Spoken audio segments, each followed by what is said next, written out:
আমার কাছে যেহেতু এটা একটা সার্ভিস প্রতিষ্ঠান, আপনারা যাবেন, দিদির ভালোবাসা 100% আছে।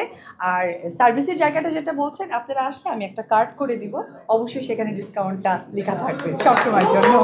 যেটা আমি বলতে চাচ্ছি আপনারা খুব একটা জানেন না, আপনাদেরকে জানাতাম কিন্তু পেয়ে গেছে সবাইকে, সেটি হচ্ছে আমি আরও একটি কারণ সেই সময় অনেকেই জার্নালিস্ট আমাকে বলেছিল যে দিদি আপনি পার্লার দিলেন, আমরা কি করব, আমরা কি করব। তো ওই আমরা কি করব ব্যাপারটা আমার মাথায় ছিল, শুধু একটু সময় সাপেক্ষ। সেটি হচ্ছে signature by AB gents salon আমি ভেরি সুন ওপেন করতে যাচ্ছি।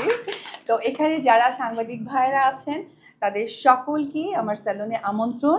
আপনারা যাবেন, সার্ভিস দিবেন এবং নিজের মতো করে আপনাদের জায়গা থেকে ভালো মন্দ অবশ্যই প্রকাশ করবেন। যেখানে ভুল হবে আমাকে ধরিয়ে দিবেন, যেখানে ভালো হবে সেখানে অবশ্যই প্রশংসা করবেন। প্রথমে বলবো যে হ্যাঁ, সাংবাদিক ভাইরা যারা আছেন তারা আমার আরও একটি পরিবার, আমার প্রচারের পরিবার, যেটা ছাড়া উপবিশ্বাস একদমই আমার কাছে মনে হয় যে একদমই নগণ্য। কারণ আমার যাত্রা যখন থেকে শুরু, তখন সাংবাদিক ছাড়া আমাদের কোনো ওয়ে ছিল না। এবং সাংবাদিকরা যখন আমাদেরকে প্রেজেন্ট করতো বিভিন্ন নামে উপাধি দিয়ে বা আমাদের সিনেমার প্রেজেন্টেশনটা করতেন, তখনই কিন্তু আমরা সেই নামটা নিজেকে ক্যারি করে দর্শকদের সামনে প্রেজেন্ট করতে পারতাম।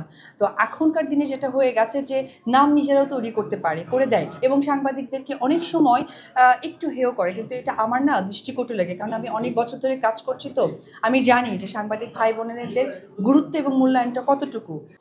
না, আমার এই বিজনেসের পেছনে লক্ষ্য হচ্ছে, আমি যেহেতু চিত্রনায়িকা, আমি মেকআপ থেকে শুরু করে সব কিছুর প্রতি কিছুটা আইডিয়া আছে। এবং আপনারা সকলেই জানেন আমার ফেসে প্রচুর বরুণ হয়েছিল, যেটার এখনও কিছু সিনেমার গান আপনারা দেখে থাকতে পারেন, সিনেমাও আছে। তো সেইখান থেকে আমি প্রচুর ডাক্তার বা সচেতনতার জায়গাটা আইডিয়া হয়ে গেছে, এরপরে কোর্স করেছি। তো সেই জায়গা থেকেই আসলে পার্লার বিজনেসে আসা। আর জেইন সেলুনের ক্ষেত্রে যেটা হয়েছে, এই আপনাদের কথাবার্তা শুনতে শুনতে আমি শেষ। তো আমার কাছে মনে হয়েছে যে না, এই মানুষগুলোকেও আমার কাছে থাকা দরকার।